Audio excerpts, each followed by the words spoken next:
महाराष्ट्रातील सुवर्ण विश्वात नावाजलेले चंदूकाका सराफ यांची 19वी शाखा आता पनवेलमध्ये सुरू झाली। दिनांक 4 जुलै रोजी झालेल्या उद्घाटन सोहळ्याला प्रसिद्ध मराठी अभिनेत्री सायली संजीव, लोकनेते रामशेठ ठाकूर, काँग्रेस जिल्हाध्यक्ष महेंद्र घरत यांच्यासह अनेक मान्यवरांची उपस्थिती होती। सायली संजीव यांनी चंदूकाका सराफ यांचे दागिने सुंदर आणि दररोजच्या वापरास योग्य असल्याचं सांगितलं।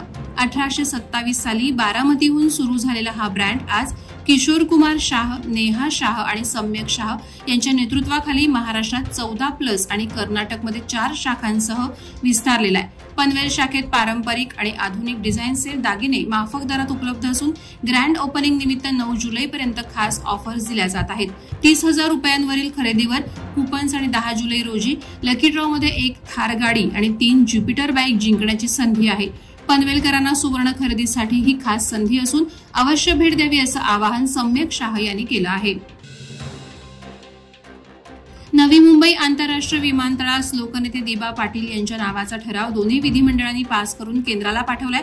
त्यामुळे नाव तर दिबांचेच देणार, अन्य नावाचा विचारही नाही असे ठाम आश्वासन केंद्रीय नागरी उड्डयन मंत्री मुरलीधर मोहोळ यांनी दिलं। राजेश गायकर, विनोद म्हात्रे, किरण पवार, शरद ठाकूर यांनी मोहोळ यांची विमानतळ नामकरणाबाबत मुंबई येथे भेट घेतली। त्यावेळी मंत्री महोदयांनी प्रधानमंत्री कार्यालयातून केंद्रीय कॅबिनेटकडे प्रस्ताव पाठवला असून केंद्रीय कॅबिनेटची मंजुरी मिळताच तशी घोषणा होईल असं सांगितलं। धाटाव एमआयडीसीची दूषित सांडपाणी सोडणारी पाईपलाईन खारगाव शिवारात फुटल्यामुळे एका गरीब शेतकऱ्याच्या शेतीचं नुकसान झालंय। या घटनेमुळे शेतकरी भारती मलेकर आणि पंकज मलेकर यांची शेती नापीक झाली असून त्यांच्या उपजीविकेवर मोठा प्रश्नचिन्ह उभा राहिलाय। पिढ्यानपिढ्या शेती करून उदरनिर्वाह करणाऱ्या या मायलेकांची शेती हीच एकमेव कमाईचं साधन आहे।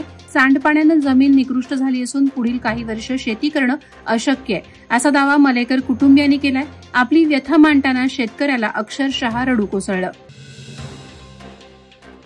उरणमधील वीर सावरकर मैदानासमोरील रिक्षा स्टँड शेजारी भर रस्त्यावर परप्रांतीय हातगाडीवाल्यांची दादागिरी सुरू आहे। रिक्षा चालकांचे कामकाज ठप्प व्हावं इतपत जागा अडवून या परप्रांतीयांनी आपली अघोषित सत्ता प्रस्थापित केली। विशेष म्हणजे या दादागिरीला उरण नगरपालिकेचे कर्मचारी पाठीशी घालतायत। स्थानिक नागरिकांची वाहनं काही मिनिटांसाठी रस्त्यावर लावली की त्वरित काढा असा आदेश देणारे रिक्षा युनियनचे पदाधिकारी भर रस्त्यावर उभ्या असलेल्या हातगाड्यांवर मात्र मूग गिळून गप्प आहेत। याचाच अर्थ काहीतरी सेटिंग सुरू आहे का असा सवाल जनता विचारत आहे। पनवेल महानगरपालिका हद्दीतील डॉ. बाबासाहेब आंबेडकर मार्गावर मोठ्या प्रमाणात वेश्या व्यवसाय करणाऱ्या महिला वावरत असल्यानं त्या परिसरातील इतर महिलांना नाहक त्रास होत होता। या संदर्भात रहिवाशांनी तक्रार केली असता या तक्रारीची दखल पनवेल शहर पोलीस ठाण्याचे वरिष्ठ पोलीस निरीक्षक नितीन ठाकरे यांनी घेऊन 10 महिलांना ताब्यात घेतलंय। या परिसरात काही महिला भर गर्दीच्या ठिकाणी बसून नको ते हावभाव करतात। या संदर्भात त्यांना समज देऊनही त्या महिला मुद्दाम तेथे बसत असत। त्यामुळे पोलीस पथकानं ही आक्रमक कारवाई केली आहे। नागोटणे आणि वरवटणे गावांना जोडणाऱ्या तसंच अनेक गावे आणि आदिवासी वाड्या यांना येण्या जाण्यासाठी महत्वाचा दुवा असलेला नागोटणे वरवटणे हा मुघलकालीन ऐतिहासिक पूल सार्वजनिक बांधकाम विभागानं काही दिवसांपूर्वी वाहतुकीसाठी बंद केला होता। महाड सार्वजनिक बांधकाम विभागाच्या सूचनेनुसार पुलाच्या दोन्ही बाजूस बॅरिकेड्स, सूचना फलक लावण्यात आले होते। मात्र या पुलावरून दररोज ये जा करणाऱ्या वरवटणे ग्रामस्थांचे होणारे हाल, दुचाकीस्वारांची अडचण लक्षात घेऊन ग्रामस्थांच्या मागणीनुसार हा पूल पादचारी आणि दुचाकीस्वारांसाठी सुरू करण्यात आला आहे। जिल्हा परिषदेतील जिओ टॅगिंग प्रणालीबाबत ठेकेदार युनियन आक्रमक झाली। त्रासदायक ठरणारी सदरची प्रणाली रद्द करावी अशी मागणी संघटनेनं केली। याबाबतचं निवेदन मुख्य कार्यकारी अधिकारी यांना देण्यात आलंय। महाराष्ट्र राज्य शासनाकडून काही मोजक्या म्हणजेच 3 जिल्ह्यांकरता जिओ टॅगचा GR काढून त्यात रायगडलाही नमूद केलंय। त्यामुळे ठेकेदारांना बिल तयार करताना या प्रणालीचा त्रास होत असल्याचं पत्र दाखल केलं होतं। परंतु आज तागायत कार्यालय अथवा महाराष्ट्र शासनाकडून कोणतंही उत्तर मिळालं नसल्याने ठेकेदार संघटना आक्रमक झाली आहे।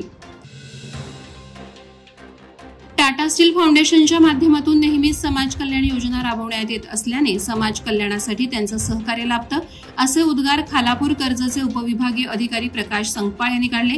टाटा स्टील फाउंडेशनच्या वतीनं खालापूर महसूल विभागाच्या नवीन प्रशासकीय इमारतीत बहुउद्देशीय सभागृहाचं भूमिपूजन खालापूर कर्जत उपविभागीय अधिकारी प्रकाश संकपाळ यांच्या हस्ते आणि तहसीलदार अभय चव्हाण यांच्या उपस्थितीत करण्यात आलं। त्यावेळी ते बोलत होते। यावेळी त्यांनी टाटा स्टील फाउंडेशन यांचे आभार व्यक्त करून त्यांचा सन्मान केला। माणगाव आणि महाड तालुक्यातील कुंभे काळ जलविद्युत प्रकल्पाचे काम गेल्या 20 वर्षांपासून बंद होतं. महायुतीच्या सरकारमध्ये या कामासाठी 1666 कोटी रुपये मंजूर करण्यात आलेत. त्यामुळे आता या कामाला जोरदार सुरुवात होणार आहे. गेल्या अनेक वर्षांपासून आमदार भरत गोगावले यांनी या प्रकल्पासाठी पाठपुरावा केला आणि त्यांच्या प्रयत्नाला यश मिळालंय. या प्रकल्पामुळे आता माणगाव तालुक्यातील अनेक गावांचा पिण्याच्या पाण्याचा प्रश्न कायमस्वरूपी मिटणार असून आजूबाजूची हजारो हेक्टर जमीन पाण्याखाली येत असल्याने या ठिकाणी हरित क्रांतीला देखील चालना मिळणार आहे. मराठा साम्राज्याचे महान सरखेल आणि समुद्र प्रवाहावर अधिराज्य गाजवणारे सरखेल कान्होजीराजे आंग्रे यांच्या 296व्या पुण्यतिथीनिमित्त अलिबागमध्ये विविध उपक्रमांद्वारे त्यांना विनम्र अभिवादन करण्यात आलं.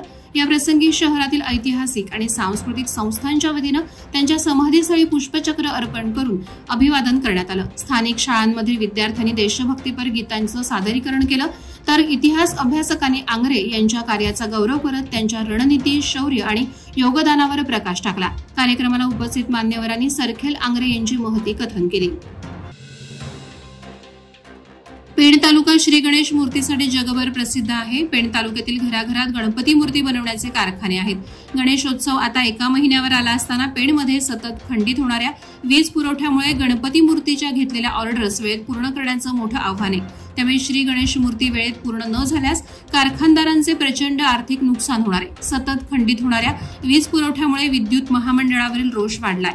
याबाबत गणपती कारखानदार आक्रमक होऊन आंदोलनाच्या पावित्र्यात असल्याचं मेश्राम यांना सांगण्यात आलं. वादळवारा लाईव्हसाठी न्यूज ब्युरो, रायगड. नवी मुंबई व रायगड जिल्ह्यातील ताज्या बातम्या आणि घडामोडींसाठी सबस्क्राईब करा वादळवारा लाईव्ह चॅनल आणि दाबा बेल आयकॉन.